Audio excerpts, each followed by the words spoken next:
மதுரை திருவிழாக்களுக்கு பெயர் போன ஊர். மதுரை திருவிழா என்றாலே நம் நினைவுக்கு வருவது மதுரை சித்திரை திருவிழாதான். ஆனால் மதுரையில் சித்திரை திருவிழா போலவே வெகு விமரிசையாக கொண்டாடப்படும் இன்னொரு திருவிழா என்றால் அது டி கல்லுப்பட்டி கிராமத்தில் 2 வருடங்களுக்கு ஒரு முறை 7 ஊர் மக்கள் சேர்ந்து கொண்டாடும் முத்தாளம்மன் கோவில் சப்பர திருவிழாதான். இத்திருவிழாவிற்கு பின்னால் சுவாரஸ்யமான ஒரு வரலாறு இருப்பதாக கூறப்படுகிறது. அதாவது பல ஆண்டுகளுக்கு முன்னர் மதுரையில் பருவமழை பொய்த்து போய் பஞ்சத்தால் மக்கள் பெரிதும் அவதிப்பட்டு வந்ததாக கூறப்படுகிறது. காடு கரைகளில் விளைச்சல் இல்லாமல் உணவுக்கே சிரமப்படும் நிலை இருந்துள்ளது. அந்த நேரத்தில்தான் நடுத்தர வயதுடைய பெண்மணி ஒருவர் தனது 6 பெண் குழந்தைகளுடன் டி கல்லுப்பட்டி கிராமத்திற்கு வந்துள்ளார். 6 குழந்தைகளுடன் ஒரு பெண் தங்கள் ஊருக்கு வந்துள்ளதை பார்த்த பொதுமக்கள் அவரை பற்றி விசாரித்துள்ளனர்.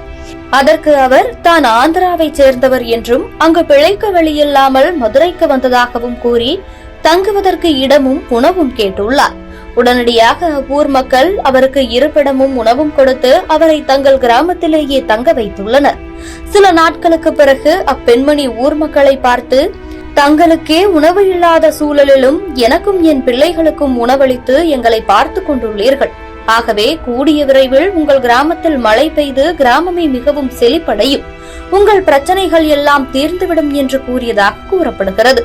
பின்னர் அவர் மாயமாகிவிட்டதாகவும் அதனால் அந்த 6 குழந்தைகளையும் டி கல்லுப்பட்டியின் சுற்றுவட்டார பகுதிகளில் உள்ள 6 கிராம மக்கள் ஒவ்வொரு வீடுகளிலும் தத்தெடுத்து வளர்த்து வந்துள்ளதாகவும் கூறப்படுகிறது. இதை தொடர்ந்து அப்பெண்மணி கூறியது போலவே மதுரையில் நல்ல மழை பெய்து டி கல்லுப்பட்டியும் அதன் சுற்றுவட்டார கிராமங்களும் செழிப்படைந்து மக்கள் பிரச்சனைகள் எல்லாம் தீர்ந்து விட்டதாம். சில நாட்களிலேயே அந்த 6 பிள்ளைகளும் மாயமாகியுள்ளனர். இதனால் கிராம மக்கள் பெண்மணியுடன் சேர்த்து 6 குழந்தைகளையும் சாமியாக வழிபட எண்ணி கோவில் கட்டி திருவிழா எடுத்து வழிபட தொடங்கியதாகவும் கூறப்படுகிறது. ஒவ்வொரு கிராமத்திலும் ஒவ்வொரு பெண் தெய்வத்தின் கோவில் உள்ளது.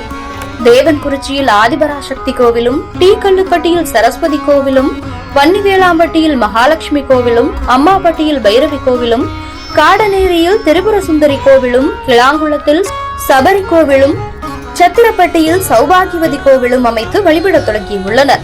திருவிழாவின் சிறப்பம்சமாக 1 வாரத்திற்கு சப்பரங்கள் செய்யும் பணி நடைபெறும்.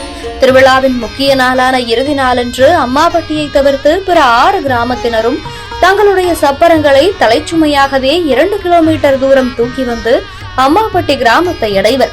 அம்மாப்பட்டி கிராமத்தில் பச்சை மண்ணால் வடிவமைக்கப்பட்ட 7 அம்மன்களும் ஒரே நேரத்தில் தோன்றி சப்பரத்தில் பக்தர்களுக்கு அருள்பாலிக்கும் நிகழ்வு நடைபெறும்.